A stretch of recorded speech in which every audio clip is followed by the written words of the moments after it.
Trek Geeks is proud to have Fansets as its presenting sponsor. Fansets is the place for amazing pin collectibles with over 200 officially licensed Star Trek pins and new releases every month. Stay tuned for a special discount code good on your next order at fansets.com just for Trek Geeks listeners. Fansets. Our pins have character. This episode is also sponsored by Science Division, the makers of the world's first interactive Tribble that you can control with your smartphone. Keep listening for a special Trek Geeks discount code when you adopt a new Tribble at sciencediv.com. Science Division. Trouble's never been this fun. We are the Borg, and you are listening to the biggest little show this side of the Alpha Quadrant. It's the Trek Geeks podcast with Bill Smith and Dan Davidson. You will listen. Resistance is futile. You must comply.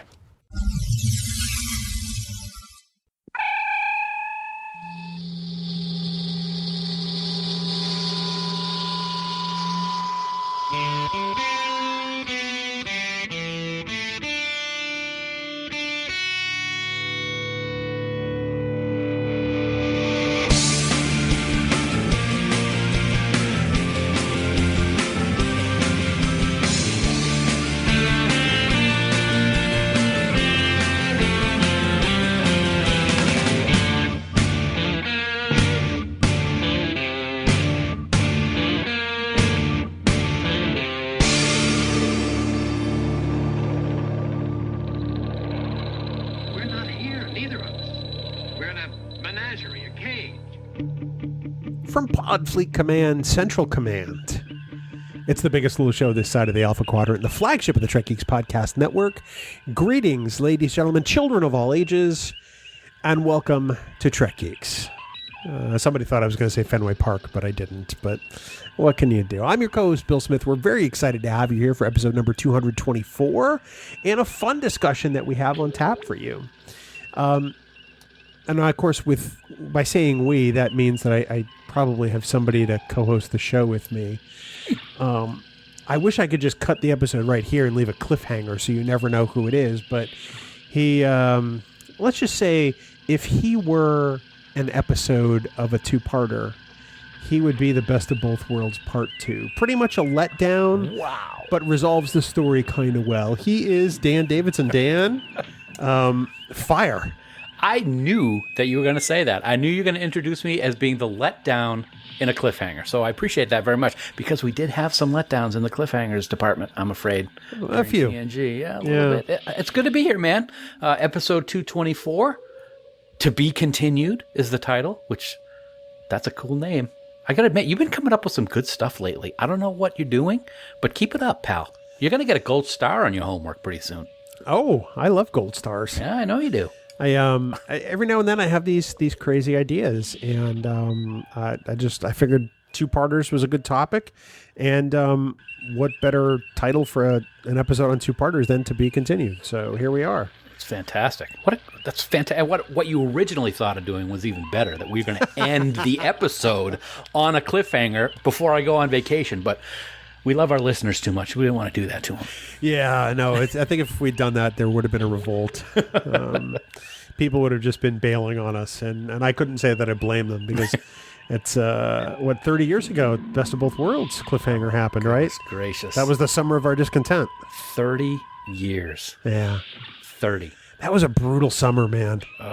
I just remember I had a good friend in Hudson, New Hampshire, and I was at her house, and the first Borg episode was being shown before Best of Both Worlds.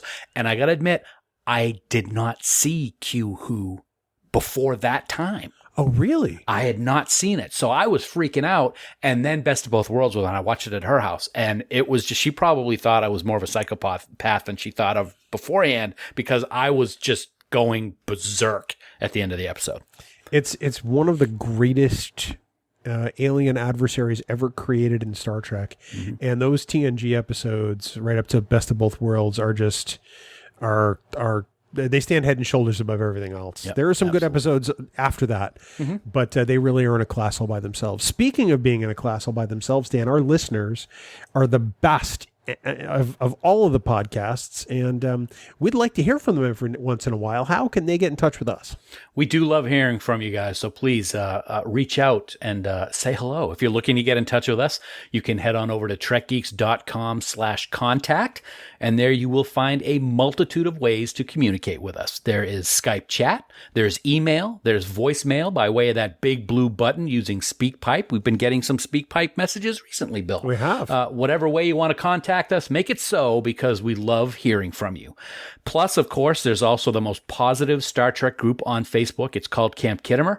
It's our official group, and it's where over 1,700 other friends gather to talk Trek. It's always positive, and we never allow any bashing or gatekeeping. We will shut that down. Right down. To join the group, just head on over to facebook.com/groups/Camp Kittimer and be ready to be part of a truly wonderful social experience. And as always, we want to thank our wonderful admins, Haley, Jackie, and Dan, for the amazing job they do running the camp. Also, please remember that any comments or messages that you leave us in any of these places, Bill, it's going to be used in a future episode. I hope so. Yeah, so send those comments in. Okay. Not you. Oh. I have some comments for your face. Oh, there we go.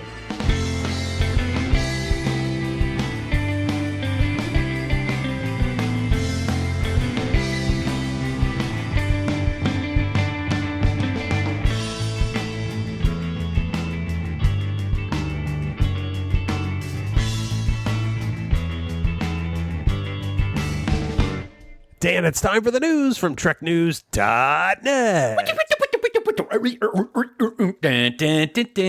Spanning the Alpha Quadrant.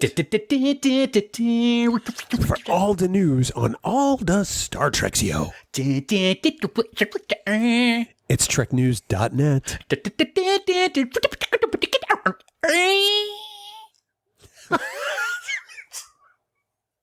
You sound like your battery ran out. Online at TrekNews.net. There's a great scene in The Office where Michael has this, will go on and on and on, and Pam says he'll do this until you take out his battery, because that's the game they play. Mm-hmm. And he'll go, I was just learning to be low. And he'll stop right then in his tracks, like you taking his battery out.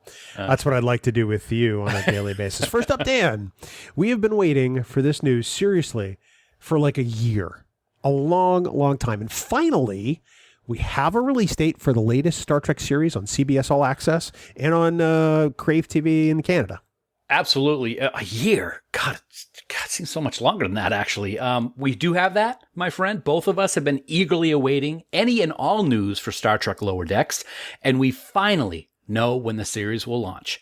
On Thursday, August 8th, on CBS All Access here in the United States, the premiere episode telling the story of the least important ship in Starfleet will begin. It is time to rarely go where no one has gone before. And as an added bonus, as some of you may have seen on social media this week, we are happy to bring you Discovering Trek Lower Decks each week to discuss the episodes. Joining Bill and I will be our dear friend Sarah from the Rewind podcast, available right here on the Trek Geeks podcast network, and Casey Shasky, one of our wonderful producers and also a producer of Star Trek Continues. Each episode will have a fun roundtable and talk about all the fun that is Lower Decks. And I don't know about you, man, but I am pretty excited for both the show and this new podcast. You know, it's interesting because I didn't know what we were going to do for Lower Decks, and neither did you till they announced the date. And you and I said, well, do you want to talk about it? And we said, yeah. So then we decided, well, let's just do it as part of Discovering Trek, because it is new Trek. So I'm excited. I think this is going to be fun, and that's really what I'm looking forward from this. And especially during this time, absolutely, I need some fun, and I think that Lower Decks is going to fit that bill. I think it's great because it's only 10 episodes, and I think they're only going to be half-hour episodes, and it is animated. So we're going to have just short discussions, round table, kind of, joking around, having fun. It's all about fun when it's you, me, Casey, and Sarah. Let's just hope it's sober. Up next, Dan, Sir Patrick Stewart is anxiously awaiting a return to normal life to start filming Star Trek Picard Season 2, but During the interim, he had quite the announcement for his fans. Yeah, he absolutely did. As many folks know, during this COVID-19 pandemic, Sir Patrick has been on social media with his daily sonnet readings, but recently he hasn't been posting them as much, and he finally told us the reason why back on June 30th, as he announced, quote, "A longer than expected break from sonnets, but I can now share the project I mentioned. I'm writing a memoir. I've been thinking for some time about writing down my life stories from my earliest years in Yorkshire onwards." End quote. His publisher, Gallery Brooks, said that the book will reflect on Stewart's major roles like Star Trek, as well as his childhood in Yorkshire, England, marked by poverty and domestic violence, as well as his lifelong political advocacy and ongoing charity work. Dude, this guy's like the Energizer Bunny. He just doesn't stop. And now that he's in a golem, he's going to go on forever. No doubt. And we should add that Gallery Books is a division of Simon & Schuster, an imprint of that particular publisher. There you go. So it is going to, it's not like it's being published by the internet. This is being published by a major publishing house. I, for one, will get the audiobook of this because I can't imagine any better way to hear about Sir Patrick's life than to have Sir Patrick read it himself. And I'm almost positive he will do the audiobook. I mean, I would listen to him read the phone book, for God's sake. Yeah, I don't do audiobooks, but I tell you, if he does this audiobook, I will also get it because it would be just amazing to listen to. One of my other favorite things to listen to that he does is his one-man version of A Christmas Carol, which I've had on CD for ages. But to hear him tell the stories of his life, I imagine it will be a really riveting listen. I'm looking forward to this almost equally as much as I am Star Trek Picard Season 2. And finally, Dan, friends online recently learned that I have begun playing Star Trek Online, and I truly am having an absolute blast. And now Cryptic Studios is launching a new campaign with some familiar voices. Yeah, and I got to say that because you have joined the ranks of Starfleet, I too have returned to the game with a new character of my own. I am having a great time as well. And both of us joined this just in time for the newest release. Cryptic Studios recently announced Star Trek Online, A House Divided. This new story really sounds badass. After accidentally sending herself and players through time with stolen Federation technology, Jula, sister of Takuma. Thank you. Finds herself at war as the modern Klingon Empire has done the unthinkable and allied themselves with the Federation. Jula and her lieutenant Akar, I don't know if it's Akar, grandfather of Chancellor Galron, have taken it upon themselves to right this wrong and call their true Klingon brethren to arms. It's now up to the player to quell this rebellion alongside Chancellor Martok and maintain the newly founded peace within the Federation. That's the description of this release. The new updates will bring back our friend J.G. Hertzler to voice Chancellor Martok from Deep Space Nine, of course, as well as Robert O'Reilly, who played Chancellor Galron, and he's going to voice Galron's ancestor, Akar, or whatever the hell you pronounce the name. And he is a loyal servant to the treacherous Jula. This character was introduced in a previous release from Cryptic Studios called The Rise of Discovery, but Cryptic promises that Robert O'Reilly brings, quote, a new dimension and character to the role. Now, I haven't run into this part of the story yet, Bill. I'm Lieutenant Trek Geek Dan, and I'm still in Discovery's time period on the USS Cagliaria, but I can't wait to see and hear this new adventure from Cryptic Studios, and I know you're having an absolute blast with it. I am Lieutenant Commander Jonas Dwight Schrute of the USS Scrantonicity, and I have encountered Jula. And she's bad. She is a bad person to know. I encountered her playing through the Discovery levels in Star Trek Online. I have run into her, just nobody else. Yeah. So it's going to be pretty amazing. I am having so much fun, and I didn't think I would have this much fun playing Star Trek Online. So if you haven't picked it up yet, you really should give it a shot because you don't have to be an expert in MMO games by any means. Because I certainly am not. That's true.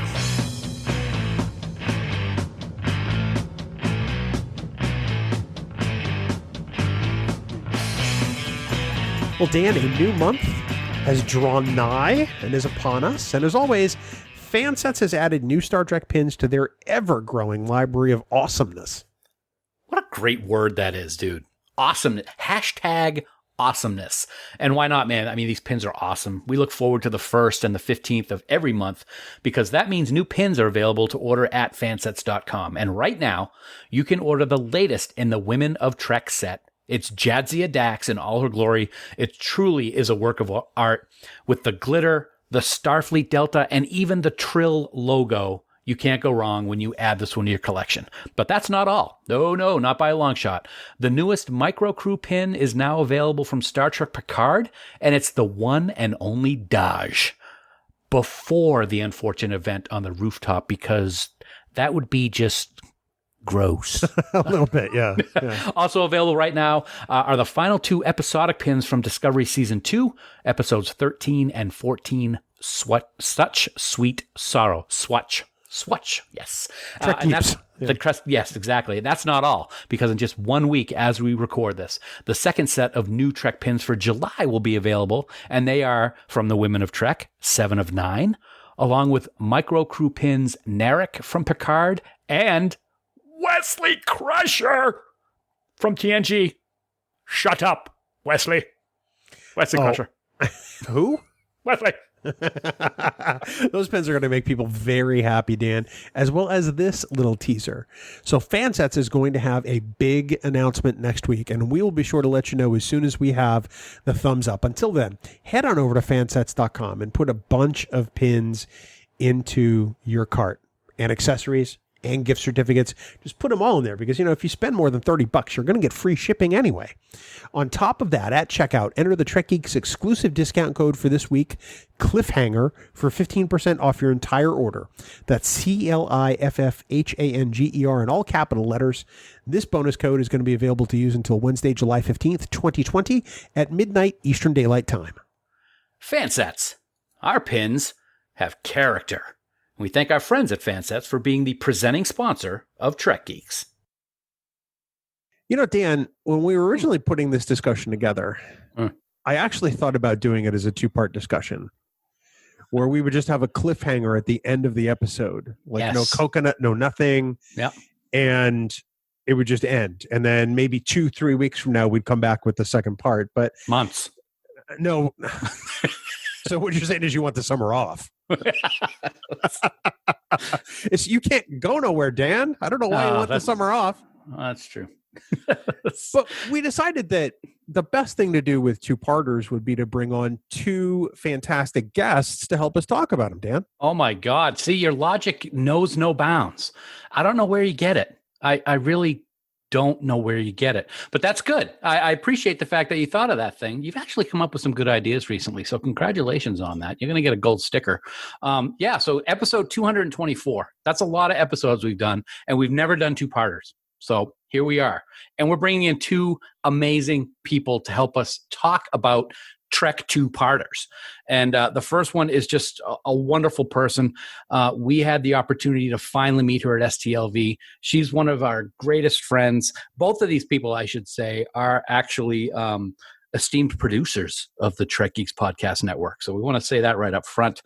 So welcome to the show. First, way out in Phoenix, Arizona. The COVID-19 might be getting really bad out there, but she's not bad. She's awesome. She's Christina Werther.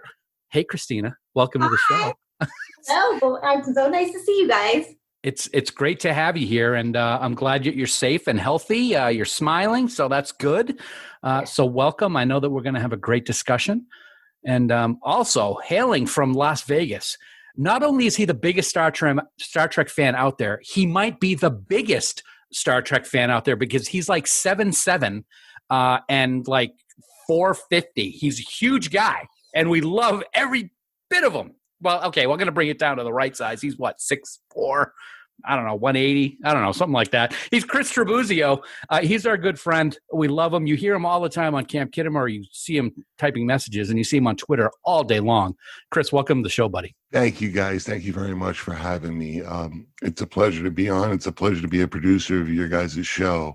I'll just say this for the record. You guys, I found you guys, listened to you, and not for nothing, you guys put on absolutely great content, and what you guys do for the community, for me personally, you guys are strictly positive, and I thank you for that, and I'm sure our listeners will thank you for that as well. Wow. Thank you so much. And that's the show, everyone. Thank you. Good night. No, it's hard to follow that up because we're so grateful for everybody who listens, and especially for the people who've supported us all along, like the two of you. It's great to be able to have these opportunities to come together and talk about this thing that we love, especially during times like these, where it feels like they've droned on and on and on and on, much like the summer of 1989. No, 90, summer of 1990, when the Best of Both Worlds came on, and we all felt like it was an eternity because we got the first cliffhanger ever in Star Trek history. And tonight we're going to talk about two-parters. Yeah. We should state right off the bat that the Best of Both Worlds is the best two-parter in Star Trek history. I mean, it's debatable. It's arguable to some, I'm sure, but it set the bar higher than any other, and pretty much every two-parter in Star Trek has tried to come as close to greatness as that one has. So we're not going to talk about that one tonight.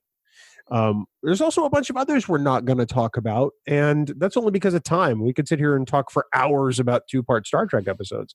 So if you have one that you wish we'd covered, hit us up on social media, because the four of us will talk about Star Trek pretty much all the time. I'm going to take it a step further, actually, Bill. You know, everybody agrees. Most everybody agrees that Best of Both Worlds is the best two-parter and the best cliffhanger in Star Trek. I would go even further. It's one of the best cliffhangers in the history of television, I think. Back then, when that Mr. Warfire, Fade to Black, To Be Continued showed up, that was the ultimate stab in the chest back then, because it had never happened before. And unlike today with streaming media, we had to wait months to find out what happened. And that was just pure torture for millions of Star Trek fans. I'm sure that you both, Christina and Chris, watched it live. What was your summer of 1990 like, Christina? Well, let's see. I just graduated from 8th grade. But I do vividly remember, because it was a family affair. You know, we watched Star Trek together, and I remember watching it and really having that panic moment of, oh my gosh, they're going to kill a captain. What's happening? I mean, it was very real to me. So that was a very long summer. Chris, what about you? I mean, you were probably 45, 50 years old in the summer of 1990. I'm sure you can remember back that far. What was that summer like for you, knowing that we had to wait for part 2? Well, thank you, Grandpa. Let me just say, it was, I was just going into high school, I believe, 89, 90. Yeah. So I was just going into high school. So it was the longest summer because it was one of those, especially if you were a fan, and Best of Both Worlds dug you in from start to finish. Mm-hmm. And right at the cutoff, it was the jaw-dropping moment. So it was, and you had to wait 3 months. I mean, granted, you were outside playing basketball, but most other Star Trek fans were playing basketball going, gee, I wonder what's going to happen. So, I mean, it really was that much of a cliffhanger. You're absolutely right. I've never seen cliffhangers much like that, for sure. I'm only 5'9". My basketball game leaves a lot to be desired. And I have to say, 1990, that was the summer just before I turned 21. I turned 21 the fall of that year. So nothing made me want to drink more than that cliffhanger. I'm just stating that as a fact. Face leaves much to be desired. Whoa. Where did that come from? I haven't thrown it in your face in several episodes, so I just wanted to get it out of there. Yeah. So we're going to talk about a series of 2-part episodes tonight, and I thought it would be a fun exercise to talk about whether these should have been 2-part episodes. You know, did it serve the story for it to be 2 parts, or could it have essentially been one single standalone episode? And if it was a cliffhanger, do you think that it provided the kind of anticipation you'd want as a producer of a television show? You know, like Best of Both Worlds, we were all antsy all summer long waiting to find out what happened to Locutus of Borg. And we want to not necessarily use that as the benchmark, but the goal of a 2-parter is to get you to tune in next season. So we want to analyze whether or not it did that. And then we'll talk about favorite parts. Was the second half a letdown compared to the first? Best of Both Worlds Part 2, I'm looking at you. Mm-hmm. Dan Davidson, I'm looking at you because you're a huge letdown. You're a tremendous slouch. Thank you, Judge. But I thought we'd start off with the Menagerie, the original two-parter. The first time in Star Trek history there had ever been a two-part episode. There wouldn't be another one until Best of Both Worlds. So we went to over 20 plus years. And Dan, it's certainly one that up until that time, people knew instantly what you were talking about when you mentioned the two-parter. Oh, absolutely. I've always appreciated the Menagerie for what it did. Basically, it was its way of bringing in the cast that we all know, Kirk, Spock, McCoy, Scotty, and bringing in the crew from the pilot that never really got what it deserved and melding them both together. It was a way for Gene to show the original pilot in a way that also kept his regular characters involved in the story. I always thought it was a great way to weave the two together. And because it was a whole episode with another whole episode, it made sense to make it a two-parter back in the 60s. It was kind of meta in a way. It was a great cost-saving measure. Yeah. It's one I love to watch because I think I like to watch it more than I like to watch The Cage, but that's just me. Mm-hmm. I think The Cage is a little slower, personally, but that's why it didn't sell as a pilot, honestly. Christina, when you look at the Menagerie, it's obviously not a cliffhanger. Do you think it could have served as a suitable cliffhanger if TOS had been into that sort of thing?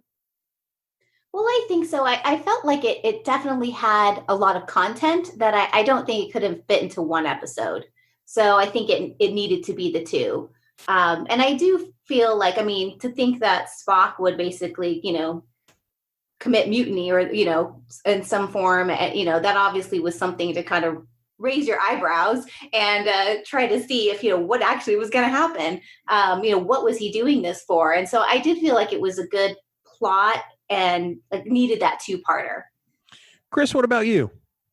I'm going to say, yeah. It was a great two-parter, but nowadays with Discovery, season 2, and we get the callback to Vina, and we get the, in the Valley of Shadows. You can't look at either Menagerie or The Cage without calling back to that, because each one of those episodes can filter into each one of the Menagerie and The Cage. So, for its standalone, yes, it was great, but Discovery kind of ruined it, but didn't ruin it in the fact that you can't look at one without looking at the other three and trying to connect the dots. That's really a great point. I hadn't considered that until you brought it up just now. But yeah, Discovery really does kind of change the landscape of that entire episode, and I think it's fascinating. Later on this year, we're actually going to look at The Cage, and then, if memory serves, back to back on successive weeks, simply for that whole Pike Vina angle. But you're right, Discovery changes it immeasurably, Dan. It really does. I'm of the mindset that it changes it in ways that I just absolutely loved. Yeah.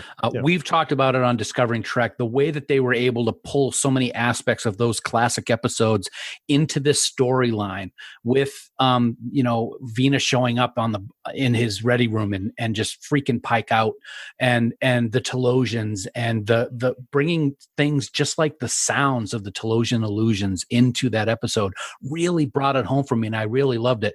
One thing that I really found interesting when you were talking to Christina about the cliffhanger is, even though it's not a season-ending episode, it kind of ends on a cliffhanger note when Kirk says to lock Spock up, and then it just to be continued.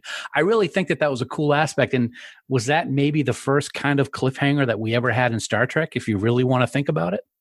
I think so. Actually, I got to say, the first time I saw it, I actually saw both parts back to back. The local station that syndicated it in Boston one night showed it as like in movie format, meaning airing both episodes back to back without the to be continued section. Right. So it was like watching one long contiguous episode, and it was amazing. After that, I saw it split up each time, and I wish I could supercut it the way I saw it back in the mid 80s as a teenager. Yeah. And I totally lost my train of thought because I just remembered that one piece, and now the rest of my gray matter is just gone. Well, when you put it together in one full episode like that, it's not really a cliffhanger, and it works. It could just be a lock 'em up commercial, come back in, and then it's the next scene. I think the way that they deal with it as a two-parter really works for television from the 1960s, though. Agreed. There are so many great moments in that episode. I think one of the things I like about it the most is the opening of part 2, which gets really artsy with the lighting and the blocking. It almost looks like a beat poetry night with people facing different angles with different lights shining on them. It's really cool. Christina, do you have a favorite part of that particular two-parter? My favorite part actually is just sort of the reveal that the Commodore was never really there, and was all a Telosian illusion. That was just, that was pretty neat. Hashtag Telusian. You're not going to be able to spell that, so don't use the hashtag if you can't. Chris, what about you, man? Well, great, Uncle Bill. I would think, really, to be honest, I'm going to have to agree with Christina because that's where I saw it. And, you don't watch episodes regularly. You catch them when you want, and this was doing research for this. I totally forgot it was a mind bleep because at the end, that's what it is. It's the 60s version of LSD mind bleep because that's what it characterizes. So I'm along with Christina. The reveal was the best part. Dan, are you going to go 3 for 3 on the reveal being your favorite part, or do you have a different one? No, one of my favorite part of this episode has always been something that I got to get into character for this, and it's the scene where Spock is playing with the computers in whatever room, and you hear, here we go, Starfleet operations, Starfleet operations, Enterprise. I just love that. Every time it's on, I'm like, yeah, Starfleet operations. I was on mute and I thought you were going to go, boop.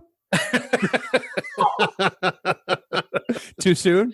Too soon. Yep. I think that the reveal is one of my favorite parts. The very end where you get to see, essentially Pike dropped off on Talos 4. Yeah. It's enormously satisfying in that ending because this is not a character that we knew. He was not a revered character to Star Trek fans in that time because it was really the first time they'd ever saw him.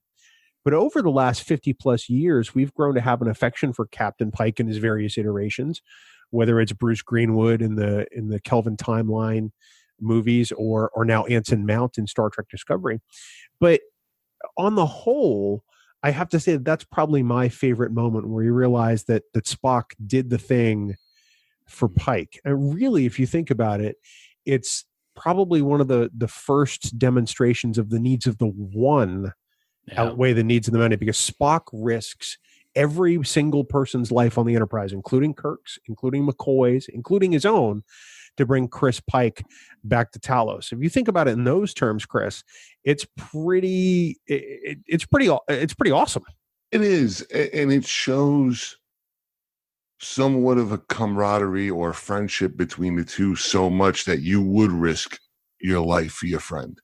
I'm unsure about you and Dan, but I'd like to think that each one of you would risk each other's life to save each other. Okay. but really that's what it's about, right? It's about friendship and putting friendship before duty. Right. And with Spock, it's always been duty after that. Isn't it amazing that this character who's not supposed to have emotions would do what he does for his first captain and then would do anything else that he could for his next captain? If that's not close friendship and showing emotion, I don't know what is. Well, it tells us a lot about Spock and his loyalty. And Christina, I think that's probably one of the greatest character attributes and why so many people feel drawn to Spock, because he has that affection, for want of a better word. Right. And it's actually thinking about what Chris said earlier too. You kind of start seeing now in Discovery sort of, that actual relationship and the beginnings of that relationship and how it grew. And so that's kind of a wonderful, aspect that we now get to see, and we'll see hopefully more in the future. And I want to state for the record, I would risk Dan's life to save mine any day of the week. I just want to put that right out there. Can I say one thing? Yeah. At the end of this episode, and you're right, Bill, that moment is really great. But I got to say, that's the fastest beam down to a planet in the history of Star Trek, because he leaves the room and then all of a sudden the Telosian's like, Captain Kirk, and he's already down on the planet. So that's pretty good for them. Maybe the Telosians just sort of use their mind bleepery to bring him down there. I don't know. Maybe he was there all along and wasn't even on the Enterprise. But you had the power to go home all along. Sorry, it's a little Wizard of Oz break. I apologize. Well, another two-parter that is pretty significant and the favorite of many people is actually Redemption 1 and 2 from Star Trek The Next Generation. Of course, the one that sort of centers around the Klingon Civil War and Worf's departing the Enterprise to fight with Galron. I watched it again recently, and it was a lot better than I remember. I mean, I thought it was okay when I saw it initially. But I think that there's a lot that goes down in this episode, Dan, that I don't think that, and I don't know about you, I just didn't have enough respect for it and all the universe building it did at the time. It does a lot of building. It's not my favorite of all of the two-parters. I do enjoy it. Of course, anything with Tony Todd, I'll watch over and over again because he's just fantastic as Kern. But I have been one to say, I know that you've been one to say it, and I've been one to think this. I don't know if I've said it very much, that sometimes they overdid it with the Klingons in TNG. And I understand that it was the new introduction of the Klingons and getting their culture established in a way that we had never seen before. This is a great two-parter. I don't know if it was cliffhangery enough for me to end a season and begin a season. I mean, I hate to say it, but if you look at what we had previously for a cliffhanger, it's just like, oh, all right, Worf's gone. Oh, goodbye. And that was it. Okay, we'll wait till next season and see what happens. It didn't grip me as much. It gripped me, but it didn't grip me as much as Best of Both Worlds. Interesting. Well, let's unpack that for a few minutes. Christina and Chris, Christina, we'll start with you. Was that two-parter as impactful? Did you find it a sufficient of cliffhanger as far as cliffhangers go in Star Trek?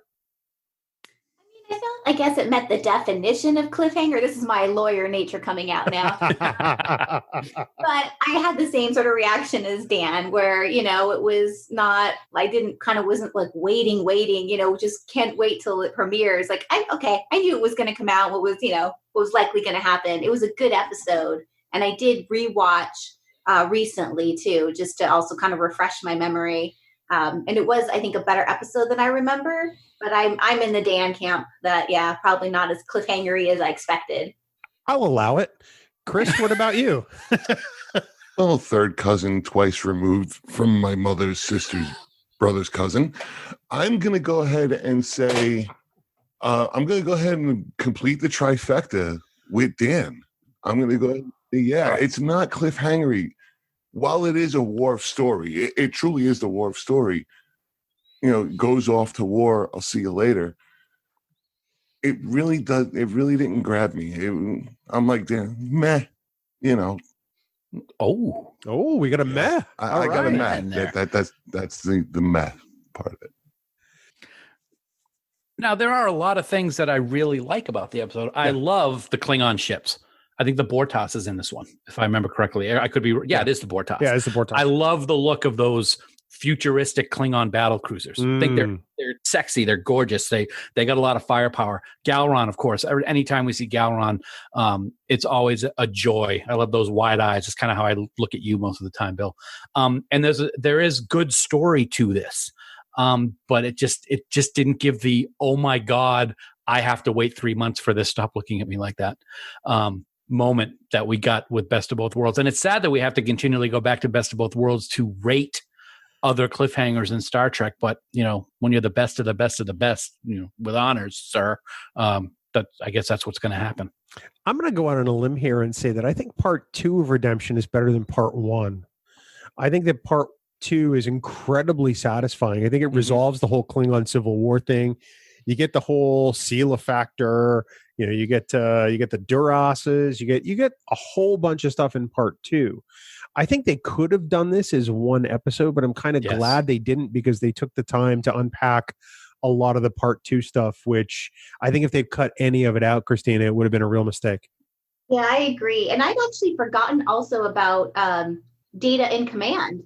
Yeah. I sort of forgotten that episode contained it. And it was good to kind of look back at it again and kind of see sort of that dynamic and, how he defied orders in order to, expose the Romulans. Right. Chris, is part 2 better than part 1? I'm going to say yeah, but I'd like to be without Sela. I thought Sela was misused in this episode. Interesting. I thought Sela was really misused in this episode. Maybe somebody like Tomalak would have been, something along those lines. Sela could have been used for something more impactful. This really didn't grab me as a Sela, oh my God, it's Sela episode. I really think, the first half of the story was Worf and dividing himself between the human and the Klingon side, and now he's going to find his Klingon side. And then the second half is the battle, which grabbed me more than the reveal of Sela behind the curtain. That's a really great thought. I hadn't thought about that. I think they did a nice job, Dan, of building up her involvement, teasing her in various episodes to the point where she steps out of the shadows. Eventually, it's kind of this is a thing. Yes. But yeah, I think it really could have been any Romulan, honestly. I think that they did the whole Sela thing because, we kind of want to see the Denise Crosby factor, with yesterday's Enterprise and all of the problems that could be coming about. That could be a discussion with what happened in yesterday's Enterprise. It was a way to bring her in the storyline. It was, and I apologize, I thought Worf leaving it was the last moment before to be continued, and it was not. It was Denise Crosby stepping out of Sela, and that was a very interesting moment. But I totally agree with you, Bill. Episode 2 this is something that doesn't happen often with a lot of two-parters in Star Trek. Episode 2 is far better than episode 1, I think. I love the Sutherland aspect with Hobson and the way that he is kind of a jerk with Data just because Data's an android.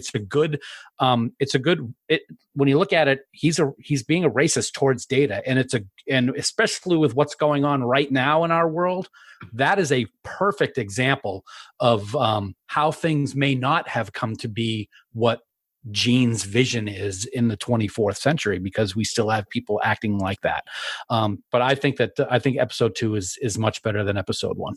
The other great thing we get as a part of this second half of the episode is Picard essentially telling Data, yep, you disobeyed orders. This is going on your permanent record, but damn, well done, man. And I love that aspect. I love that depth to Picard, where Picard will play by the rules, but Picard also knows when the right thing is the right thing, Chris. You see it in Redemption Part 1, where he's so by the book. And, he says it later on in All Good Things, I should have done this. I should have been with everybody. I should have been more of a family man with my crew. But you got to think that Worf's decision, you have to be somewhat personable. Yeah, I think of it more in a management aspect. You can't be business all the time. When someone comes to you with a life-changing decision or a soul-searching decision, you have to see from his side, and you have to be more, I'll give it to you, and whatever you choose is your own path. I'll let you go. Plus, he was the arbiter, right? He was the guy who stood behind Worf. So you would think he would be with the choice of Worf going to find his Klingon heritage, but he wasn't. He was so stuck by the rules because of what encompassed the mission. And that's how I felt about it. No, I can totally see that. Christina, true or false? Captain Data would fire Dan out of photon tube. True. Yes. Yes. Wow. Oh, that's fantastic. If he felt there was a reason, I'm sure, but you would do it, Dan. You would willingly do it. I would willingly do it. Yeah, you would willingly volunteer if Data had to do it. Well, I do like Data. So. Bye, Dan. It's been nice working with you. One other interesting thing is we haven't touched upon yet for this two-parter is I really feel that these episodes show strengths of Lursa and B'Etor. In other episodes of this series and DS9, and especially in the movies, they are not. They're not strong roles. I think this one, especially episode 2, really shows them at their strongest. In this episode in particular, we get to see sort of the manipulative Klingons, the kind that I like The Romulan-esque ones. Well, no, but yeah, I think it's different though. Whereas Romulans are all about guile and deceit, Klingons are all about tactics. And I think that's one of the reasons I like Kor so much. Kor is a bad guy in the original series, but he is a master tactician. And Lursa and B'Etor, although they don't have a whole lot of honor in the TNG sense, they are staying one step ahead of everybody else for a good amount of that time. And I think that's one of the things I appreciate about them the most in this particular episode. Go ahead. So you're saying that Kor was a master tactician? Yeah. Is that what you said? Would you say that he's a Dahar master tactician, Bill? So moving on. We could have done this. What is wrong with me? I've been asking that for 25 years. What is wrong with you? Sorry. So moving on to Deep Space Nine. One could argue that there aren't a whole lot of two-part episodes in Deep Space Nine, and I picked one that wasn't nearly as obvious. We could have talked about past tense.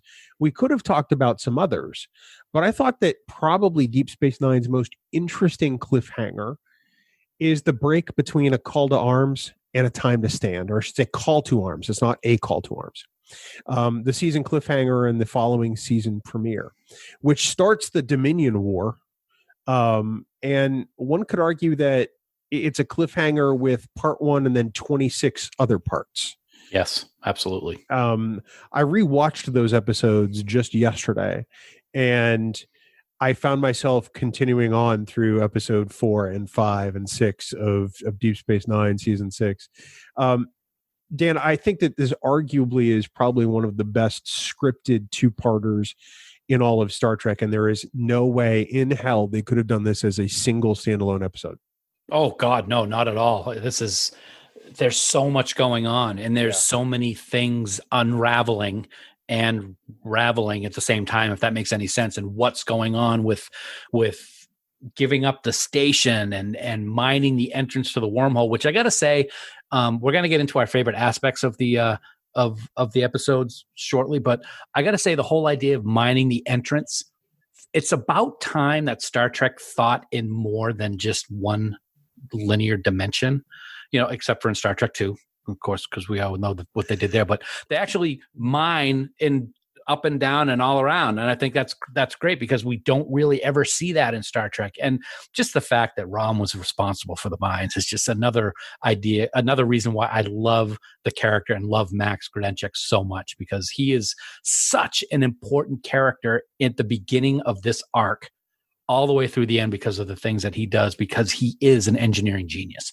100%. Christina, I have to say one of my favorite moments of this particular episode is toward the end of part 1, where they're in ops and Sisko says, all right, Starfleet personnel, we're evacuating the station. And Kira shoots him a look like, what? Like she doesn't know. When she's the one who's going to have to carry out Sisko's awesome plan to disable everything. Yes. That's one of my favorite parts, simply because it makes me chuckle. Do you have a favorite part of this particular two-parter? I liked actually kind of like more of the friendship between Kira and Odo, because, kind of a little awkward, and then they kind of just sort of regrouped and back to their friendship. But actually, the thing that was interesting to me, I think with DS9s, it feels so real, so when they're all on that Jem'Hadar ship and they're trying to figure it out and they're kind of grumpy, you know what I mean? Like they're kind of snapping at each other. And I'm like, that's exactly how you'd feel. Like you'd be worn down and you're tired and you're trying to, get through it. But at the same time, they're a crew and they're working together. So yeah, there's a lot of little moments that I appreciated. It's really great that Sisko could wear his Google Glass in that one scene and see through the ship. I always thought that would be a weird way to see where you were going, because anywhere you looked, you're going to see nothing but space. And I get why he got a headache, because I would get a migraine after wearing that thing, Chris. I'd have to agree. I think, I don't know if I have a favorite part for both episodes. Sure. I think for me, as a whole, it was almost like a 24 episode where there's so much going on, right? You have an A plot, B plot, and even like a C plot, that you have everything going on and it all ties together. I think the suspense is the winner absolutely in this. More towards the end, and then we find in the beginning, and now you have the Cardassians take over the station and what to do and so on and so forth, and what happens in between. But I think the suspense and then the battle, you know, the going out and having to leave home, you know, never not knowing when to come back. But I'm going to stick with Dan and say Rom was the hero, and Rom really goes from the bar back to the man with the plan. No doubt about it. Oh, 100%. Rom is the MVP of the end of the season and probably a good chunk of the next season during the occupation of the Dominion on Deep Space Nine. Sorry, Tarak Nor. Sorry. What can I say? Yeah. Just a little detail, Dan. I actually have two favorite parts, and they're both from the first part of this quote unquote cliffhanger. The first one is more of a symbolistic moment, and that's when Dukat enters what is now his office, and the only thing that Sisko has left behind is his baseball to show that he's coming back. And you can tell that Dukat just is looking at it, and he says that he knows that it's because he's going to be coming back. But I think Dukat is nervous when he realizes that baseball is there for that specific reason. I love that moment. Of course, I love what Mark does with the character of Gul Dukat. He's my favorite character in Star Trek history. But the moment that I just absolutely love and can just watch over and over and over again is right after that, when the Defiant and I think it's the Rotaran join up with the fleet. And this is the first time you have seen a Federation fleet like this in Star Trek history. And that was an oblique moment right there. It looked gorgeous. I've always loved what the special effects team on Deep Space Nine has done, because they did things that were never done before. And that was the first time that we really got to see what a Starfleet fleet looks like. I think we were working together when that episode came out. And if memory serves, the Monday morning after that, the first thing you said to me was, oh my God, did you see the end? Did you see the finale? And of course I was like, naturally. But yeah, that visual of the fleet is amazing. The other thing I love is the fact that Sisko thinks of everything, Christina, except, oh, where's my kid? Okay, I did wonder about that. I was like, Jake? I mean, he's just sitting there. Rom sees him. What? You know? Yeah, I did find that to be an interesting, I guess, kind of plot point. But Sisko was right. He's an adult, right? You know, he can make his own choices. He chose to stay behind and report on the news. Jake was packing his sofa upholstery clothes. And I got to think Garrick made those for him. So I don't know what's worse, the fact that Garrick made them or the fact that Jake wore them. I did think that was an interesting choice to leave Jake on board as a war reporter. And then even more interesting that really none of his reports were getting out. As he's writing these stories and talking to Ayun and reporting things. And that part just always kind of struck me odd, although I'm glad they found a way ultimately to sort of work him in. Did that seem odd to you too, Chris? Or it seemed odd to me, but like Christina said, he's an adult, but still it's your kid. You know, you have, I'd like to call that part of the scene like Deep Space Home Alone, you know, kind of thing where it's like, oh my God, Jake, you know, kind of thing. I don't understand, but I do understand because he's learning to be an adult, and you see Sisko being the father, other than the tactician that we know him to be, when the article comes out, you know, that all this is going on, and look at the byline, it's your fault, you know, that this is out. Well, yeah, you're my father. Well, I'm the captain of the station. Things have to stay secret. You know, you have duties you have to do. But all the same, I think my favorite part would have to be the drama of the Seventh Fleet when Bashir gives the news of the Seventh Fleet coming in, and you see Sisko, the master tactician, become human. That because he's commanding this thing going forward, he's tasked with this. Another fleet is lost, and it's whatever it was in how many days. It's just so heart-wrenching. It's so warlike. And it's one of the reasons why DS9 is my top 2, is because each one of these episodes relates to something in current day, though it was 25 years ago. I mean, a lot of Trek does that. But this series in particular hits home on almost every episode of the series. The writing in Deep Space Nine, especially in this part of the series, season 5 into 6, I think it is just so cohesive and so tight that everything they turned out in that period was just amazing. There are a couple of slower episodes here and there where they try to throw the pace off. There's a couple of Ferengi episodes that I personally could watch or not, but they are really in a mad slog to the finish of the series now. At the end of, you're starting from season 6 all the way through 7, and if you go back and you just look at what it took to script that out and write it, it's nothing short of masterful, Dan. Absolutely. That's what I mean. It's the first time we ever saw this in television, this type of more than one season arc.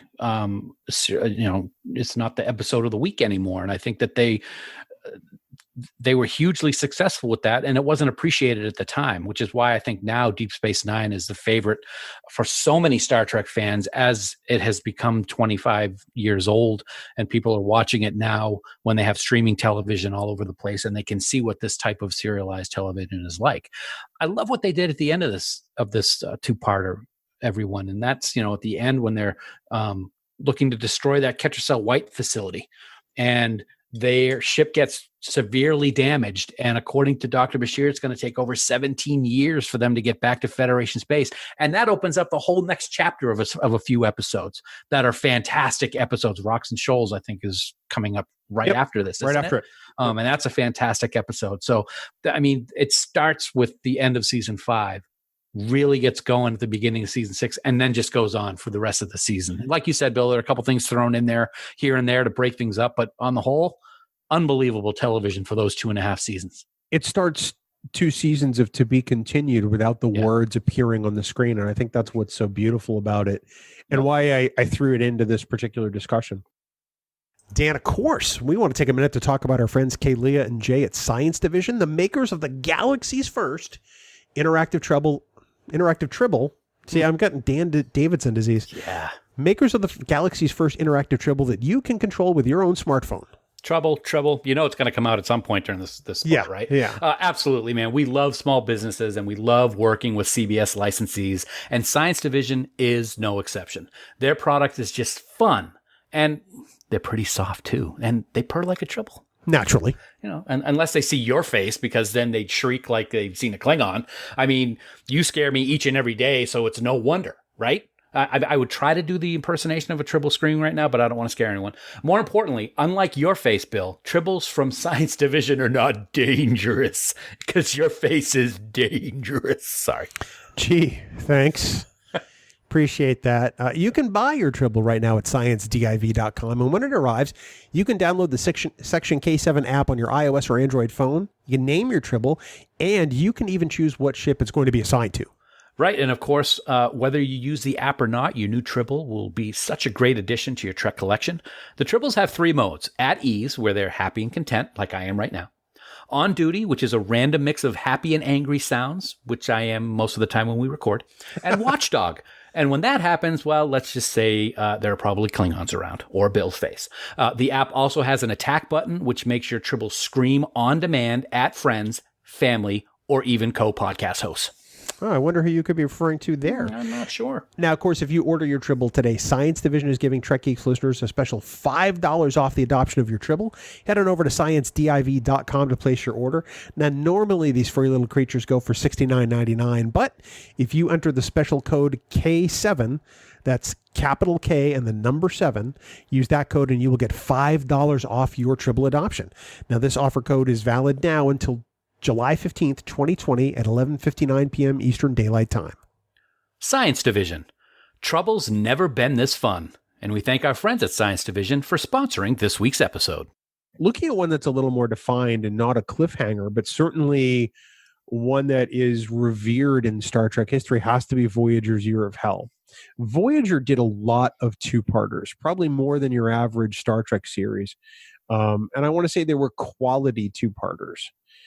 They did, they did cliffhangers. They did mid-season two-parters. They seem to do more, at least in my observation, more than their fair share, whether that's just my perception or not. And for me, Year of Hell is right there at the top. I have to credit it to two people and their performances, and that's Kate Mulgrew, who is fantastic in both halves, and Kurtwood Smith, who is nothing short of flawless in this episode, Dan. 10 out of 10 for 10. this guest. Yeah. He is absolutely amazing. This is my favorite Voyager episode. I combine them as one. I love Year of Hell so much. I have a Krenim warship sitting right over at the other side of my room from the Starships collection, which I absolutely love. I actually think I have a Krenim warship as a ship in Star Trek Online, if I'm not mistaken. I have to go see if I have that. I won it somewhere. I just don't remember when. I love this story. The story is amazing. It's great time. It's a great time story. It's sad. It's got a lot of sadness in it. What Anarax and Obrys and everything have been doing for so long to try to restore this timeline and get the love of his life back. And how many times have we seen that in Star Trek, in Star Trek 2 and in Star Trek 2009? The whole idea of what the villain, quote, is going through and doing is for his wife or his significant other, or however you want to call it. And it works perfectly in this. I just love the aspect of the time distortions and changing things so much. And just the fact that Voyager was there and they didn't know it caused an entire miscalculation, as Obrys would say, in the episode. And it's just fantastic. I have to say that we talked at one point about reset buttons and those types of episodes. And Christina, for me, I think this one is probably, if it's not a perfect reset button episode, it's certainly right up there, because it tells a compelling story and then finds a way to write the timeline that is pretty flawless. Yeah, I agree. I actually thought it was interesting too, because you know how there's a lot of commentary about how, Voyager in one episode gets damaged and then miraculously the next episode is perfect, right? Well, in this two-parter, I mean, you see it over and over, how damaged it gets and things are falling apart, to where then she has to let the crew go, except for senior staff. And so it was kind of like that continuity was there. And then they had the master reset, but it was plausible, right? With the temporal incursions, and then everything began again. So I thought it was really well done. I think that the thing that really sells me on this episode is that believability. I mean, that it can't keep going this way, although they had hoped to do it over more than just 2 episodes. But you get to see the loss and you get to see the toll it takes. And I think that's really what makes this episode stand head and shoulders above the rest. Chris and Voyager, a lot of the times they kind of subdued their emotions and downplayed them. And this one, you see how frustrated and tired and weary everybody is. And I think that's why this episode is so great. I have to agree. Put yourself in their shoes. It's a year. It's 365 days nonstop, working 26 hours a day, probably maybe 4 hours of sleep. You try it and tell me how you feel, and if your hair isn't stand on end like Janeway's does.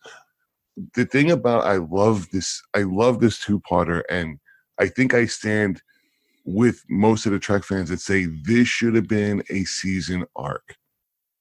Yeah. So for year one, Year of Hell 1, Year of Hell 2, this should have been a whole season.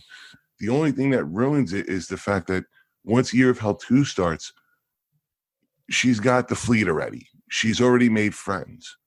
Had this been a cliffhanger and Year of Hell 2 started, I wouldn't care how she got them. But because they're back to back, it makes you think, wait, you made friends so fast or whatever it is, because all of Voyager is them out in the Delta Quadrant by themselves. They have to fend for themselves, so they have to make allies, right? This would be the perfect time in this two-parter to show how you make allies in this time that they have to do it, that they have to go after Kurtwood Smith. I was going to say, one of the things that I really appreciate about this episode, and I didn't realize it until my rewatch on H&I, is that this episode is discussed back in season 2 or 3. They talk about it hasn't even happened yet. Yeah. And they're talking about it. That's the whole idea of these time stories are just so incredible in Star Trek. And I got to agree with you, Chris, 100%. In my mind, this should have been a season-ending cliffhanger where everybody splits up. And then it makes more sense that when the next season starts, she's made allies. I really think that was a misstep. But it doesn't take away from the love of the episode in any way, shape, or form for me. Well, let me ask you all this, since it's been brought up now a couple of times. If this had been a season-ending cliffhanger, would it have been as good or better than Best of Both Worlds? No. Christina, we'll start with you. Interesting. Yeah, I don't know that it rises to the level of Best of Both Worlds, but it would have been a good cliffhanger. Okay. Chris? I'll go with Christina. I'll say, yeah, I say that would be the number 2, Best of Both Worlds being number 1. I would say it would definitely be top 2 for sure. And Dan, nobody cares what you think. So I think one of my favorite parts of this episode, one of the things they do consistently with Janeway throughout Voyager is they try to give her plenty of hero moments because, damn it, she's earned every single one of them. And at the end, she gets the Schwarzenegger action hero line right before she crashes the Voyager into the Krenim ship and resets the timeline.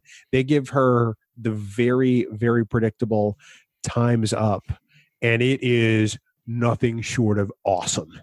Time's up, Monarax. I'm going to bring my Voyager starship into your house real quickly. Yes. I'm going to drive it into your house. Yeah, it's fantastic. It's fantastic. Wow, that was a great impersonation, Christina. Great job. And then the thing that I really love about the end of this episode is that they humanize it. It could end with just Voyager going on their merry way, but I think, if I'm not mistaken, the last shot you get of the episode is Anarax with his wife and his daughter living his life and being happy as if the whole thing never happened. You saw the life that could have been that actually was. Yep. And it really changes the entire tone of the episode. It actually, it helps you empathize with him far more than you could have just watching the first 2 parts. And I think that's really what's key to the whole thing. I think without that humanity, it's just another 2-parter. But I really think that elevates the ending, at least for me personally. What do you guys think, Dan? Oh, I absolutely agree. I love that final scene. It's, he spent all this time trying to correct things. And then we see that, and I don't believe that he has a daughter in this, Bill, but he does spend the time with his wife, and his wife says, "It's a beautiful day. Come spend it with me." And he puts his work down, grabs her hand, and off they go. I'm thinking of a different episode. Okay. Sorry about that. That's okay, because it still works. I mean, it's just a wonderful moment. And it's just that one small scene to wrap everything up. And Kurtwood Smith did a fantastic job. There's a couple of things that I really loved about this episode that have always stood out for me. Of course, I already talked about the way Oberst says calculations, and my wife and I joke about that all the time. The moment where Janeway is saying goodbye to Tuvok, and she holds his face in her hands, and he's blind. The emotion in that scene is just unbelievable. And she hugs him, and he hugs her back in his way. I just think that shows that relationship that yet another supposed unemotional Vulcan has with his captain. Absolutely love that. And just the whole idea of the temporal incursions, like when you see a Krenim warship that's just this little tiny thing, it's not a threat in any way, and then an incursion hits and you see the wave and the thing expands into a gigantic battleship right before their eyes, and the guy's like, yeah, we're just going to destroy you because you're nothing. Great writing. It's just fantastic. What about you, Christina? Well, I do also like sort of that Tuvok Janeway moment. The emotion in her face. I mean, my God, she did such a great job of kind of communicating all of it in just a few seconds. But I also liked how kind of Seven sort of took responsibility almost for Tuvok after, the incident in the Jeffries tube, and And so, she was making sure he got to where he needed to be and tried to offer assistance. And I don't know, I just kind of liked seeing even that small group that was left behind, the senior officers, just trying to drink the coffee and, trying to make the most of it. They were willing to do whatever they needed to do to keep going. And it just showed kind of their strength as a crew together and following Janeway. On that note, before Chris, we get your opinion, I want to say you mentioned something, Christina. One of the things that's fantastic, I don't know where he got it. I just know that I want Tuvok's shaving razor blade because that is the coolest razor blade ever in the history of shaving. Chris? I think, are we asking my opinion on the razor blade? The space, sure, why not? The space bic, or are we going with Gillette now Voyager? You know why, or now you know why I host the show. Yes, hashtag SpaceBic. Yes. No, Chris, you could regale us with your favorite parts. I think it wouldn't be Star Trek if there wasn't some sort of humanity in it all, right? Yep. It wouldn't be an episode of Star Trek if there wasn't that iota of humanity, which we see at the end with the Master Reset and Anorak's walking with his wife. The point that you brought up, Dan, about the humanity of Janeway. This whole series has been Janeway always wanting a family, but now has to have a family because of the predicament they're in. It's 70 years before they get home. You can't be a Starfleet captain and a captain alone. It's kind of like what I went back and said about Picard. You have to have that humility and you have to have that family sense in a sense, excuse me. But Janeway always wanted a family, and this was her family. Tuvok being the closest, the elder son, if you will, right? Mm-hmm. So really that emotion just took off. And that's another beautiful moment in itself. Couldn't agree more. It's definitely high up there among my all-time favorite Voyager episodes. So it's hard for it not to be because it's just written so well. Well, there's one last two-parter we're going to look at tonight, and it was one that I almost didn't pick, but I think it's probably the one that makes the boldest statement out of all the ones on Star Trek Enterprise. It's one that I think probably would have been better served as a season finale, although it occurs close to the end of the final season of Enterprise, and that's the duo of Demons and Terra Prime. Two fantastic episodes with a storyline that is all too familiar in today's politics about xenophobia. And I got to say right off the bat that I don't think anyone does villain half as well as Peter Weller does villain. He is superb in this episode. I mean, Kurtwood Smith is great in Voyager on a different level, but Peter Weller just screams sinister, Dan. He really does. He's so good in everything. And it's good to see. I love it when we see actors that we're familiar with show up in different roles in different series. And that was good. I was very excited about this because we see Colonel Green, which we all remember from the Savage Curtain. I thought that was a real great continuity aspect of this two-parter. I think that what you just said, Bill, is very important. In what I talked about it earlier, and what we're dealing with in today's world and society, these are two must-see episodes, probably now more than ever, even back then when they first aired. And I'm going to be very frank and admit, I have not seen Demons or Terra Prime since the first time I saw them back when they first aired. It's been that long since I've seen them. I haven't rewatched them, but I remember enough about them to know how important they are with dealing with the issues of society and xenophobia, like you put it, that we're dealing with today. I know there's the aspect of the baby with T'Pol and Trip, which I don't remember a lot of, and not sure what that all ties in with the end because I don't remember it. I focus in more when I'm remembering these about Colonel Green and Peter Weller's character wanting to get every non-human off of Earth, or they're going to start firing a giant weapon from the moon or Mars at the planet, something like that. Right. Well, it all goes back to Peter Weller's character wanting Earth for humans. Mm-hmm. Earth for Earthers, if you will, and not wanting any alien presence in the galaxy. I mean, he's a terrorist, and essentially he wants to destroy Starfleet Command before any kind of federation or alliance with aliens can be built. So you get the xenophobia, you get essentially racism, you get fascism, you get it all in one succinct two-parter. I think that this is a great demonstration of how the writing in Enterprise really kind of elevated in its final 2 seasons, but in its last season in particular, Christina, because I don't think this is a topic that they would have broached nearly as well in the first couple of seasons. Do you think that's the case? Yeah, no, I agree. I kind of feel like they had laid the foundation, and this was, an episode that really touched on, I think, again, reflect society in a way. And I really found it interesting when T'Pol was sort of calling out his hypocrisy for basically using some type of Rigelian, medication when he was all about, no alien influence, but yet it's okay when I need it, when I need some assistance, which again, I think is sadly something we see today as well.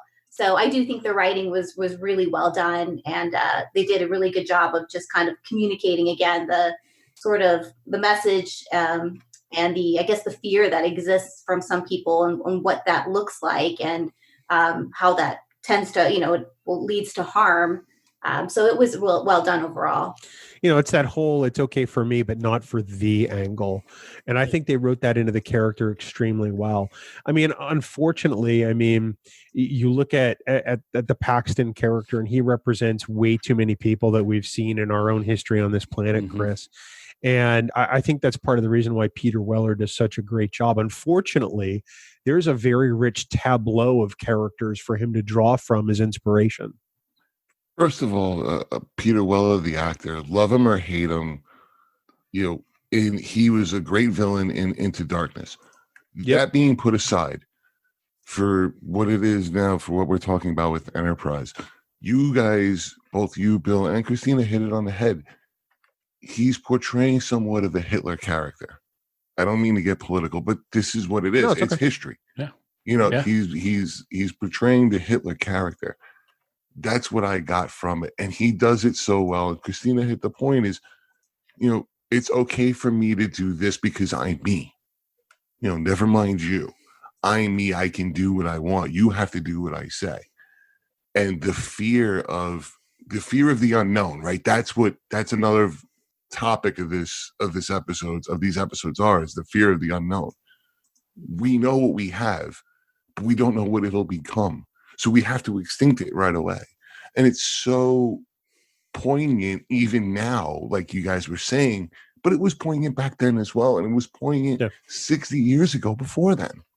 Yeah. It's so topical, and it wouldn't be Star Trek without humanity. It wouldn't be Star Trek without topical subjects such as this. It's a great episode that further illustrates that the greatest danger may not be out there. The greatest danger is within ourselves. And I think that I think this really causes Enterprise to get a little dark before the end, and I think it's necessary. You figure right after this they go into the mirror universe, because that's a 2-parter too, isn't it? Yes, at least I'm pretty sure it is. Yes, and then they have got one other episode, I think the finale or something like that. But this is an episode that gets way darker than anything Enterprise, a very hopeful show, had done really prior to this. They've done some scarier episodes, some visually dark episodes, but certainly nothing this intentionally politically dark. And I think that's what makes it work so well. Yeah.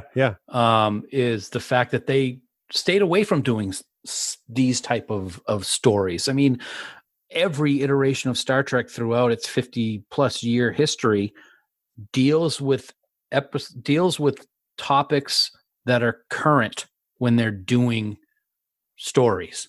We saw it with Beale and TOS, and we saw it in every series. And this was the first time that Enterprise really put its toe in the water, so to speak, and it really worked. And it's another reason why I'm so disappointed when I look back at Enterprise to see what potential it had after they announced that it was going to be canceled, because the last half of season 3 and the entirety of season 4 were fantastic storytelling episodes.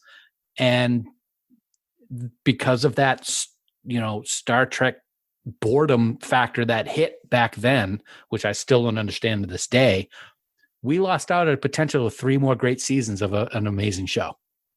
Chris? Yeah, I'm going to echo what Dan said. To me, I don't know if it's lore or not, but I think it was rushed because they already knew. I think it was in the mirror. They said when they were shooting in the mirror darkly that they knew they were going to be canceled. But if you look at the back half of season 4, you can tell it was rushed, right? They rushed the Romulan arc. They rushed the Vulcan arc. I really, really was hoping for, like Dan said, like 3 seasons. This would have fit. These 2 episodes would have fit in a later season. They could have, they could have expanded more of the universe in season 4 and left this for a darker tone, maybe set up for something else. But yeah, I'm gonna echo what Dan said. I don't understand why the brass had to cut it, because it wasn't fitting. It wasn't fitting their scheme. Their scheme of things. I think part of the biggest issue was that it was on UPN. Yeah. I mean, let's face it, UPN was not a great success as far as networks go. Eventually, it would merge with the WB to become the CW, because both networks were kind of barely clinging on. And I've thought that all along that both Voyager and Enterprise should have been in first-run syndication like TNG and Deep Space Nine to give it its best shot, because then stations could put it on when people were going to watch it. I really think that Enterprise got shortchanged significantly by that, unfortunately. I think if streaming was as big as it is now back then, I think it would have been one of those shows that would have been picked up to go on a streaming service. Yeah. Well, because you figure Battlestar Galactica on Sci-Fi had roughly the same viewership as Star Trek Enterprise, except it was on cable. And those are huge numbers for cable, but they're not huge numbers for broadcast television. And I'm sure that CBS and Les Moonves was like, yeah, it's out of here. Star Trek's tired. It's done. Whereas if it had been on one of the CBS-owned cable stations, I'm sure it would have been a 7-season show, but that's just me. What do I know? Say that again. See, all I have to do is set it up as for Dan to come in and spike it. That's how this show works. Gronk it. Yeah. Gronk's not going to gronk anything this year. Let's just put that out there. That's true. He's gonna try to gronk something and hurt his hip. Sorry, a little sports ball talk there. Mea culpa, mea maxima culpa. So we've got 5 really solid 2-part episodes there that we've discussed. Of those 5, Christina, which one's your favorite? Of those 5, it would be Year of Hell. Nice. I like it. Chris, what about you? I'm going to move her to second base, and I'll take first, and I'll say Year of Hell as well. Oh, Dan, are you going to advance the runners as well? No, I'd like you to vote first, please. I know I'm the host. I'm batting cleanup. No, I'm the host. Oh, so you get to hit the grand slam. That's yeah, right. I'm going with Year of Hell. I got hit by the pitch, so everybody's moving up. I wish you would get hit by a 100-mile-an-hour fastball. Oh, that would be amazing. I'm not going to clear the bases. I'm sorry. There's a reason why I was going to go last, because I'm going to be the dissenting opinion. Oh, look at that, a little legal speak. Oh, you're a jerk. I know. I have to say, for me, it's got to be the Menagerie. Really? Yeah, it's comfort food. Wow. It's one that goes all the way back to my childhood. I remember the first time I watched it like it was yesterday. It's an episode I love, and especially I love it even more now that it has that context from Discovery. True. No, that's great. No, I'm glad that there's always a dissenting opinion in the crowd. So I'm sorry to strand all you guys on base. That was a really terrible thing of me to do. I blame Dan. Just like, well, Chris is a Yankees fan, so he understands what that's all about. I was going to. Wow. You had to jump in before I said something, because I was going to say, just like a Boston Red Sox player, you strand everybody there. Wow. Yeah. Well, no, we don't strand people. We were eating beer and chicken in the clubhouse and then just stealing signs. Stealing signs. Yeah. That doesn't happen with the Diamondbacks. Let me tell you that right now, mister. Exactly. And again, what has happened with the Diamondbacks? But anyway, didn't they stack their team to win a World Series like 20, 30, 40 years ago? Yes, they absolutely did. Yeah. Yeah. No, well. Anyway. Good times. Well, there's in these times especially, but in every other time too, there's nothing better than talking Star Trek with dear friends. And we are so glad that the two of you could join us tonight for a discussion on two-parters.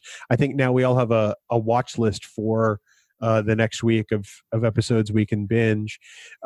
Before we sort of wrap things up, let's find out where people can find you online and do all that stuff. Christina, how can people track you down? Well, I'm on Twitter at Trekkie Advocate. I do a Facebook page. I guess you can find me there too. That's really a podcaster, so that's okay. The everything After going. today, you could be one though. After today, you never know. You're already doing way better than Dan, and he's been doing this for 5 years. Right.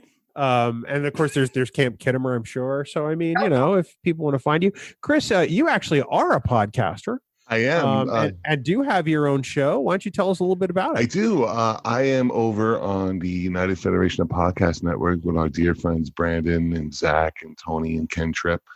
I am doing a Disney podcast with my co-host Patrick Devlin, where we talk Disney and all everything under the Disney umbrella. So Pixar, Marvel, Star Wars. I shouldn't have said that. And some of the other stuff too. You can find us again. We are Mickey's Marvels. You can find us on the UFP network wherever you get your podcast. You can find me on Twitter at TrekFanLV. The TFL and V are capital. You can find me on Camp Kittimer, lurking, posting, doing what everybody does. Dan, the TFL and V are capital. Did you know that? I know. That's like, wow. That's 6'4" capital. Thank you. 6'4". Okay. Thank you, I thought you 5'9". were I appreciate it.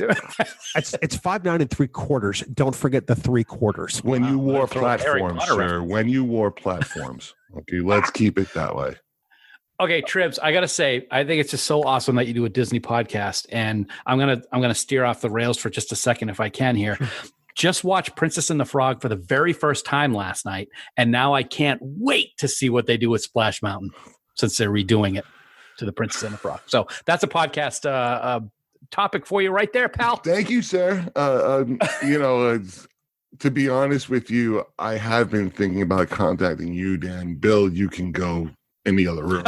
I was actually thinking about contacting you, Dan, because I know you how big of a Disney fan you are. You go to Disney almost every year, except for this year. But I would love to have you on the show. And Bill, you can just do the bumper. That'd be fun. Did Dan just invite himself on your podcast? I did no such thing. No, he sent me across. Not at all. No, not at all. I would never do that. No, he PayPal'd me money. That's what it was. Venmo? If that's what the kids do nowadays, yeah, we'll go with that. I would like to point out, I am a Disney fan. I actually only went for the first time in 2014. You went sooner than me. It's been 30 years since I went. I had never been. I went for the first time as a 40-something-year-old man, and I had the time of a 12-year-old boy. It was amazing. Disneyland. Yeah. My wife and I met my my nephew and his wife down in Orlando, and we spent the week going to the Disney parks, and it's a time I'll never forget. It was awesome. So maybe I'll start my own Disney podcast there. Well, no, honestly, guys, I can't have one without the other. So I mean, I would love for you guys to be on the podcast. I say everything you could, in jest.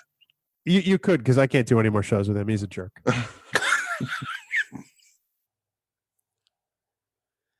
Well, Dan, one thing that has infinite parts, apparently, is the music of 5-Year Mission, because I seem to just have that on endless shuffle all day long while I'm working here at home.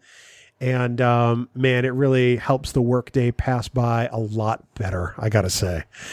I love 5-Year Mission. You love 5-Year Mission. We want everyone to love the music of 5-Year Mission. They're doing one song for each episode of the original Star Trek, and these aren't song parodies, Dan. These are actual compositions that enhance the episode and help you watch them in a different way, which is why we love it so much.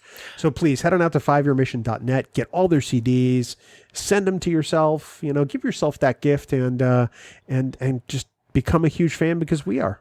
Their songs make you think. And that's something that you don't get these days is songs that make you think. So thank you, 5-Year Mission, for making us think, because God knows Bill doesn't do that very often. Anyway, I'm sorry. What a great discussion we just had about two-parters, man. One of the episodes we didn't discuss, though, was one of these so-called cliffhangers on TNG. I know it's not one of your favorites, but it's Time's Arrow. And you know the one I mean. I do. Yeah. Data goes back in time because, well, he has to complete the time paradox of him losing his own head. But before that happens, he meets up with Guinan, Gul Dukat without makeup, and a historical legend who is not only a famous writer, but little did people know, an amazing drummer and songwriter. Drumsticking is by no means a proper activity for a gentleman. Nonetheless, the deed is done. You know him. I know him. Samuel Clemens, better known as Fark Twain. I can't even. It's moments like this where I wish you had already gone on vacation already. I liked that when I got to do my impersonation and Gul Dukat was there. The deed. Fark Twain. Sorry. Anyway, 5-Year Mission, you were saying? 5yearmission.net, please go get all their music and support the band because you are guaranteed to become a huge fan. Dan, we want to remind everyone listening that you can support the Trek Geeks Podcast Network via Patreon. There you can see the designs for our annual supporters pin for 2020 and the brand new annual t-shirt that's coming soon, as well as get unedited audio of all of our podcasts, along with some other perks there, Dan. Yeah, absolutely. And we would want to take a moment right now to thank our associate producers for Trek Geeks. We are so grateful for their support. And they are Adam Sanders, Brandon Everidge, Heather Sohn, John Krikorian, Trey Womack, Sean Lynn, Tim Robertson, Tim Serdar, Vikram Bhatt, Greg Rozier, Andy Fark, Kimberly Francis, Ron Robel, Brooke Horton, Jim McMahon, Luke Burnham, Eric Sakian, Lisa Tomlinson, Jamie McGregor, Brad DeMag, William Edward M. Jr., Dave Andrews, Aaron Mollenkopf, Jonathan Hamilton, and the gracious and wonderful Conrad Hutchins. Conrad, who finally got a haircut. He looks gracious and wonderful, doesn't he? He does. He doesn't look like homeless gracious and wonderful anymore. Wow. I didn't think it was that bad. I mean, we love you, Conrad. Dan off the mic was saying how homeless you look. It was amazing. We also want to thank our Trek Geeks producers for their support. They are Ken Tripp, Casey Shafsky, Charlie Mulvey, Chris Trebuzio. I wonder why that name sounds familiar. Craig Ewing, Jackie and Chris Hackney, Lionel Marchand, Matt McGonigal, Mike Bovia, Sean O'Halloran, Peter Craig, Ken Bird, Jamie Rogers, David Hood, Rachel Delaney, Kyle Castillo, Chaz Bradshaw, Kimberly Hartman, Christina Werther, Steph Lescue, and the lovely and talented Jess Vashon. Christina Werther? I've heard of her. Yeah. That's name's rings a bell somewhere. It's somewhere. Anyway, yes, you too can become a producer on the Trek Geeks Network, and it is so easy to do. Just head on over to patreon.com/TrekGeeks today for all the details. Dan, next week you are going to be soaking up the sunshine on the shores of Lake Winnisquam in central New Hampshire for your annual trip to camp. But in 2 weeks, we will begin our trek to Shakari. Or is it Vortavor or Quitu? I can never remember. Yeah. Oh, I can't wait. That's correct. I have to say a week at the camp is my idea of heaven in whatever language you want to call it. But upon my return, we will discuss at length one of the most debated movies in the Star Trek franchise. Is it as bad as one side of the argument says, or is it a lot better than many people believe it to be? In 2 weeks, we're going to break it all down. It's Star Trek V, The Final Frontier on Trek Geeks, the flagship of the podcast network for your fandom. You know, it's amazing that this isn't an Embracing the Suck episode. I don't know why we didn't do it like that, but that's Star Trek V, The Final Frontier next week. Or, sorry, 2 weeks. 2 on weeks. The flagship. Uh-huh. Of course, for more great Star Trek discussion, please check out the other member podcasts of the Trek Geeks Podcast Network. You can find them all, including where to listen, by visiting trekgeeks.com/listen. And of course, for all the news on all the Star Trek show, please visit our great friends at treknews.net. For now, this has been episode number 224 of the Trek Geeks Podcast. We do hope you all live long and prosper. Coca. Music for Trek Geeks is provided by 5 Year Mission. They are writing one song for each episode of the original series. Download their music at 5yearmission.net. Trek Geeks, a Star Trek podcast, is a production of Coconut Media Works, executive producer Bill Smith. For even more Star Trek discussion, check out Discovering Trek, a Star Trek Discovery companion, available on Apple Podcasts, Spotify, and discoveringtrek.com.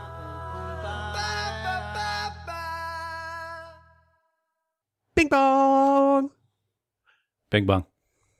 Wow. Try to muster a little more excitement here for... That was my Bill Belichick version. Actually, no, this would be Bing bong. we're on to Bing bong. Bing bong, bing bong, bing bong. I'm not even close to the mic. It's just I have a projection. Yeah, don't project, dude. Bleh. Just talk. Bleh. You're killing me. Oh, please, don't get me started. Oh, I bet you'd love that, you big jerk. Just stick the knife in, twist it, and yank it all.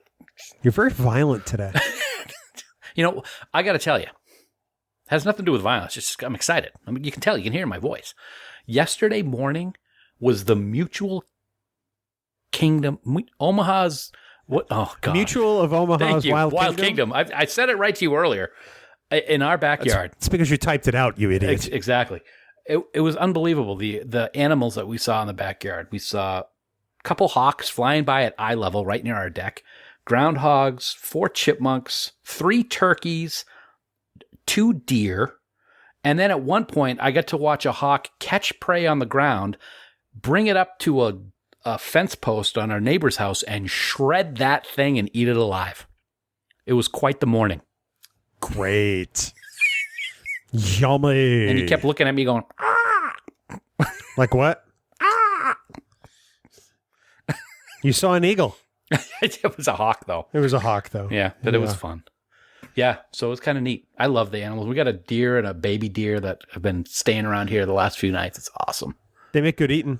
No, stop. No, they do. Oh, not these. They're my friends. No, they do. They're my friends.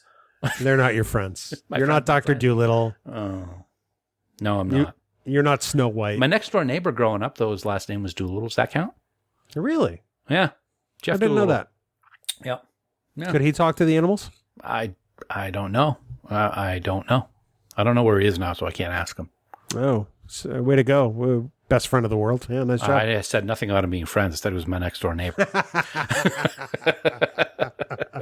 A point well taken. Thank you. Thank you very much. Every once in a while, I get it right.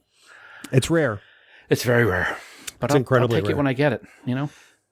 So so many comments in a little time. Yeah, it's okay. I miss you. We haven't seen we've seen each other at the gym, which was good, but we don't really get a chance to talk in person that much. I know. Well, we've seen each other every day for the last couple of years at work.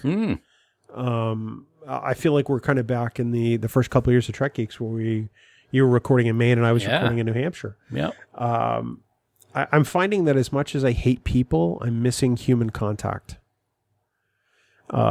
Which is the only reason I started going back to the gym, and that's not without its own peril. Right. Because people just don't seem to want to wear masks before they go into the gym. Which I just don't get. I just do not get. There's nothing wrong with it. No, I was working out yesterday, and 6 feet was not yesterday, a Friday, and the guy to my left in the pod that was 6 feet measured out from mine. Yep. He was turned sideways facing me doing his workout because he's taller. Yep.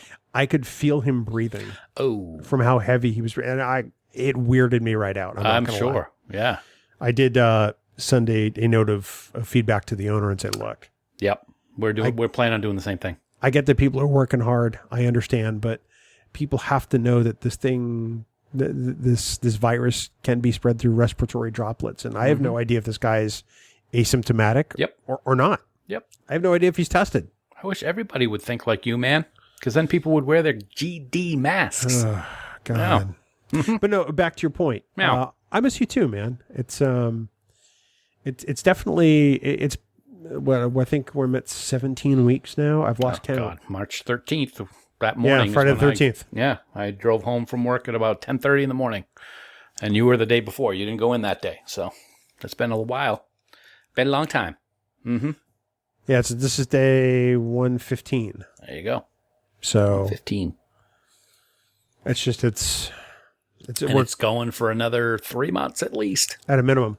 Yep. I think it's going to extend beyond that. I think it's going to January 2021, personally.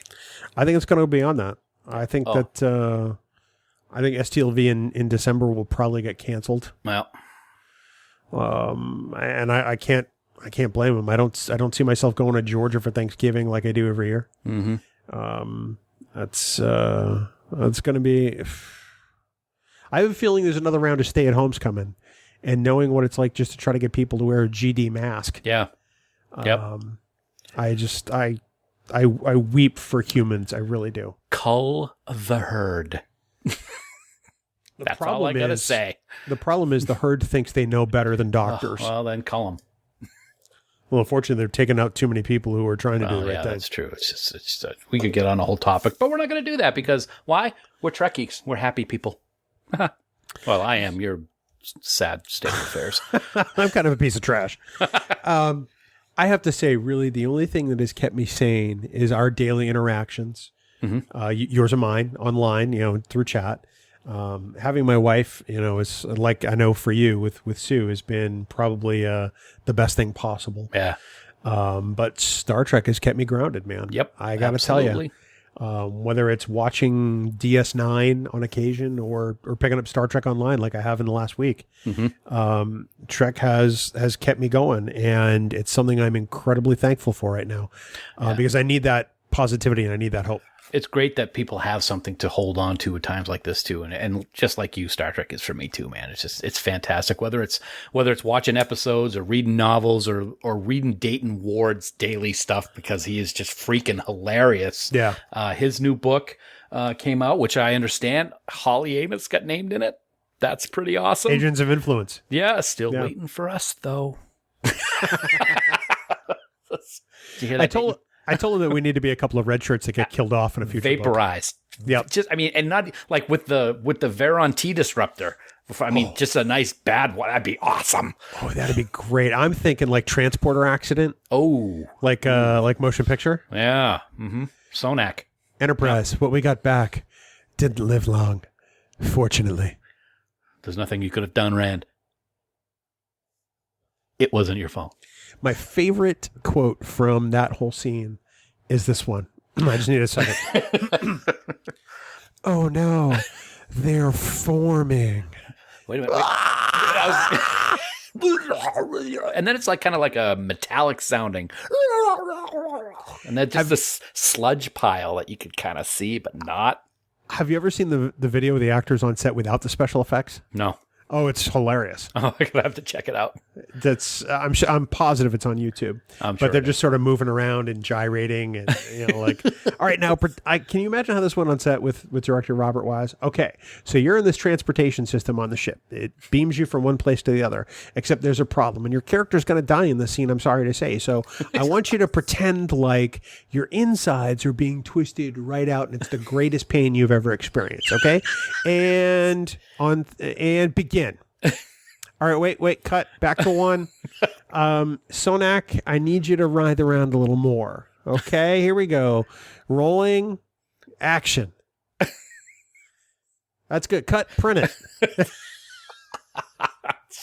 I imagine it went like that. That's awesome. I'm going to have to look for that after we're done recording because that'll be funny to watch. I wonder how many takes they did on that.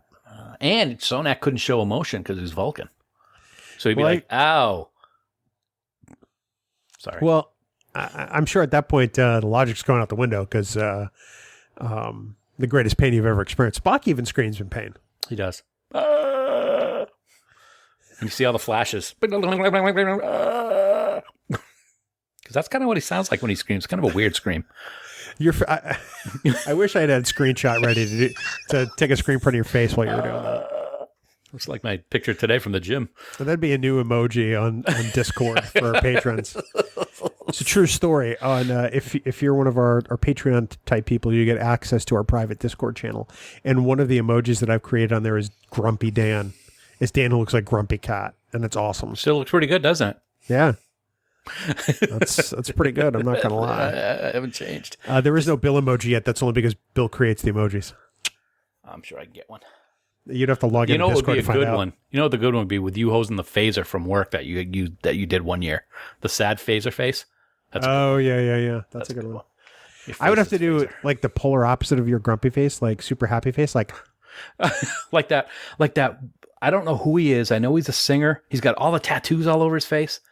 But there's a commercial for, I don't know if it's Bud Light seltzer or one of those seltzers, and he drinks it, and all of the people, there's a whole bunch of people in his brain, like a command center, and they're like, "Oh, this is really good. Give him the happy face," and he's like, "That's it." And they're like, "No, back off." I don't know. I'm not sure what the guy's. Do you mean like Post Malone?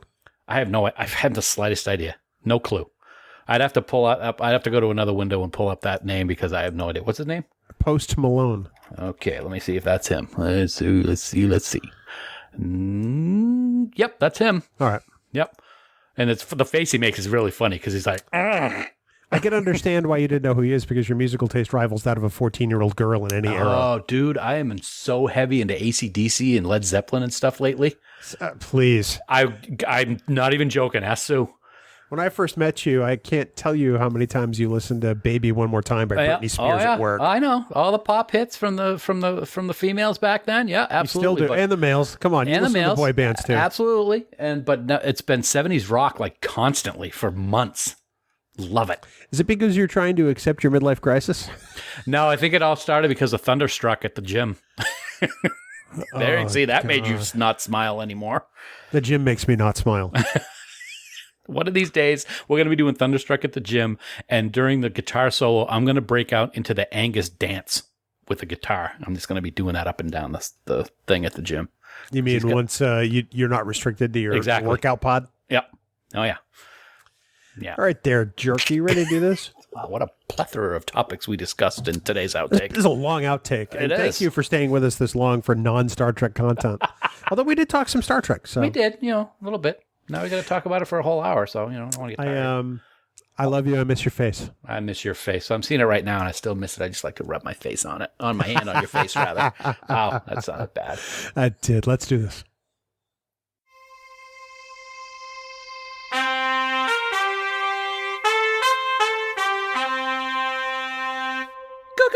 Coconut.